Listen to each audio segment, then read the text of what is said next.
नमस्कार मित्रों। हरिओम। जय श्री गणेश। अब हम जैसे कि कथा में क्या होता है, कथा में एक मंच सस्ता कहते वहाँ पे एक ऊंचे पद होता है, आसान बैठा जाए और किताबों का ऐसे खोल के बैठा जाए किया जाए। कथावाचक मैं भी कर सकता हूँ, बकायदे मंच लगा सकता हूँ, वहाँ पे कोई बड़ी बात नहीं है। चौकी रखनी है, उस पर रखना है। अब कथावाचू में और साथ में मृदंग तबला सब किनारे बजता रहे और आनंद भी हो, खुशी हो, प्रसन्न हो। तो मुख्य चीज़ क्या है, मुख्य हमारा क्या है, हम किस लिए बैठे हैं? मैं बैठा हूँ, आप श्रोता, मैं वक्ता हूँ, किस लिए बैठा हूँ? सुनाने के लिए बैठा हूँ। मुख्य क्या है? मुख्य कथा है।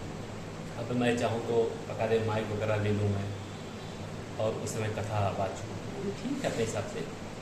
अब परंतु कहा जाए या कहा जाए कि ये भी टेक्नोलॉजी को भी आए हुए जो भी उस समय हुए हैं, तो आज से लगभग 50 साल पहले ही चला जाए, 17 साल पहले चला जाए, तो क्या ये टेक्नोलॉजी थी जिसकी आप मुझसे आप वार्ता हो रहे, मैं बातों को कह रहा हूँ, सुन रहे हैं, नहीं थी।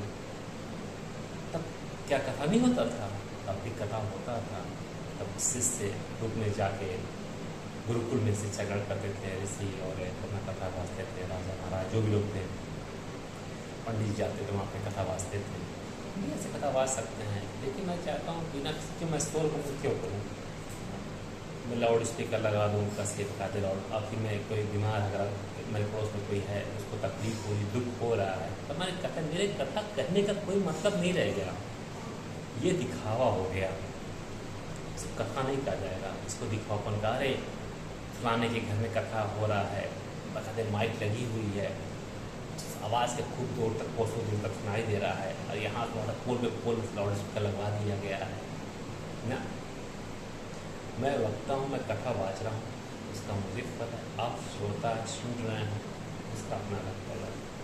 अब आप कथा सुन रहे हैं कि आपको हारमोनियम पसंद है, तबला पसंद है या वीणा पसंद है, ये तो आपके ऊपर है। तो मेन मुख्य जो चीज़ है कथा पर ध्यान दीजिए।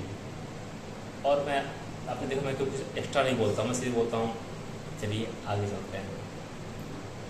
मेन जो चीज़ उस पर ध्यान दीजिए। हमेशा कहते आया हूँ, फालतू के शब्द जो होते हैं बहुत अमूल्य होते हैं, कभी नष्ट नहीं होते हैं। मेरे मुँह से जो निकल गया, बदतमीज में बोल दिया, वो कभी नष्ट नहीं होगा, मैं रहूँ ना रहूँ, लेकिन ये बदतमीज शब्द मेरे मुँह से 2 बार निकल चुका है, कभी नष्ट नहीं होगा। इस वायुमंडल में, इस सौर मंडल में मेरा कहा हुआ यह शब्द हमेशा रहेगा, कभी हटेगा नहीं। है शब्द से बढ़ के कुछ नहीं है। शब्दों पे ध्यान दीजिए प्रभु, आप सभी धन्यवाद। और मेरे शब्दों में अर्थ में कभी मैं कोई शब्द पढ़ता हूँ, उसमें मुझे गलती हो जाती है पढ़ने में, उच्चारण करने में, इसलिए मैं आप सभी से हाथ जोड़ के क्षमा चाहूँगा, मुझे माफ़ करिएगा, क्षमा करिएगा। धन्यवाद मित्रों।